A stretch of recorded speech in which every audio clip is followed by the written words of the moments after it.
पर विहार करने वाली हे माँ, हमारा मन सदैव आपके चरण कमलों में केंद्रित है। जय जय गंगे, हर हर गंगे। ओम नमः शिवाय। प्रिय भक्तगणों, ज्येष्ठ माह के शुक्ल पक्ष की 10वीं तिथि को गंगा दशहरा का महापर्व मनाया जाता है। स्कंद पुराण के अनुसार इस दिन माता गंगा भगवान विष्णु के चरणों के अंगूठे से निकलकर ब्रह्मा जी के कमंडल से होते हुए राजा भगीरथ की तपस्या के परिणाम स्वरूप शिव जी की जटाओं से होकर पृथ्वी लोक में अवतरित हुई थी। यह तिथि ज्येष्ठ माह की 10वीं है, इसलिए यह दिन मोक्षदायिनी माना जाता है। इस दिन गंगा में स्नान करने से उन 10 मुख्य पापों से मुक्ति मिल जाती है जो पुण्य प्राप्ति में अड़चने पैदा करती हैं। वह पाप 3 दैहिक, 4 वाणी और 3 मानसिक पाप हैं। इसमें झूठ बोलना, अपशब्द बोलना, किसी का अहित करना, नास्तिक बुद्धि रखना इत्यादि सम्मिलित हैं। इस दिन 10 तरह के दान किए जाते हैं। इससे पितरों को मोक्ष की प्राप्ति होती है, भाग्य के द्वार खुलते हैं। भविष्य पुराण में कहा गया है कि जो मनुष्य इस गंगा दशहरा के दिन गंगा के पानी में खड़ा होकर 10 बार माँ गंगा स्तोत्र का जाप करता है, चाहे वो दरिद्र हो चाहे असमर्थ हो, ऐसा करने से उसके सभी पाप मिट जाते हैं। तो आज गंगा दशहरा के शुभ अवसर पर मैं आज सुना रही हूँ गंगा दशहरा के दिन सुनी जाने वाली गंगा दशहरा शिव जी की बड़ी ही दुर्लभ पौराणिक व्रत कथा, जिसे आप सभी भक्तगण बड़ी श्रद्धा तथा प्रसन्नचित मन से पूरा अवश्य सुनिएगा। यदि आप गंगा माँ को सच्चे हृदय से मानते हैं तो कमेंट में जय गंगा मैया जरूर लिखें। सौराष्ट्र नामक स्थान पर एक गांव में एक व्यक्ति रहता था। जाति से तो वह ब्राह्मण था, परंतु अपना ज्ञान किसी को नहीं बांटता था। वह प्रतिदिन घर घर जाकर मांग कर लाता और अपना पेट भरता।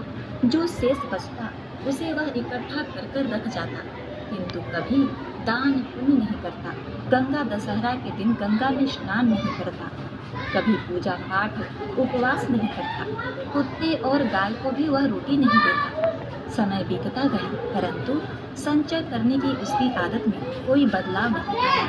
एक दिन उसकी मृत्यु हो गई। अतः यमराज के दूत यमराज जी से बोले, हे प्रभु, यह जाति से ब्राह्मण है, अतः आप इसे इच्छित योनि दीजिए।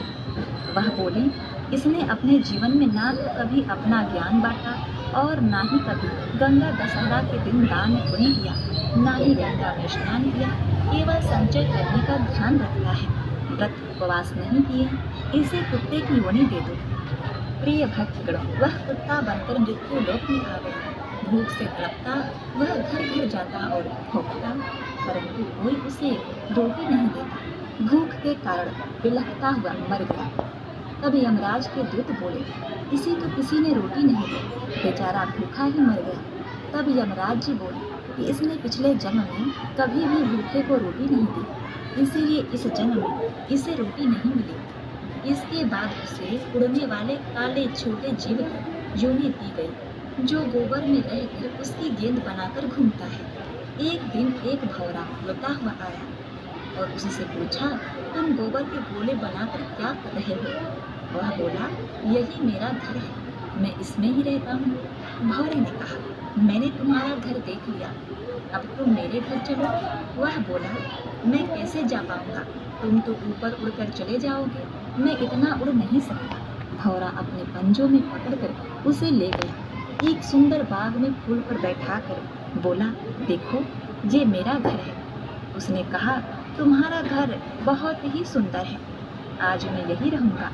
भौरा बोला, ठीक है, राख होने से पहले फूल से निकलकर पत्तों पर आ जाना। इस तरह ठीक है कहकर वह कीड़ा वहीं बैठा रहा। फूलों की खुशबू लेते हुए उसे नींद आ गई। रात होते ही वह फूल बंद हो गया। सुबह पंडित बाग में आया, वहां से फूल तोड़े और मंदिर में ले जाकर शंकर, पार्वती, गणेश आदि देवताओं पर चढ़ा दिए। फूल में बंद वह देवताओं के चरणों में रहा।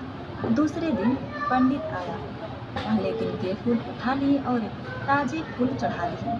पुराने फूलों को गंगा नदी में बहाकर घर आ गया। इस तरह वह फूल में ही मर गया।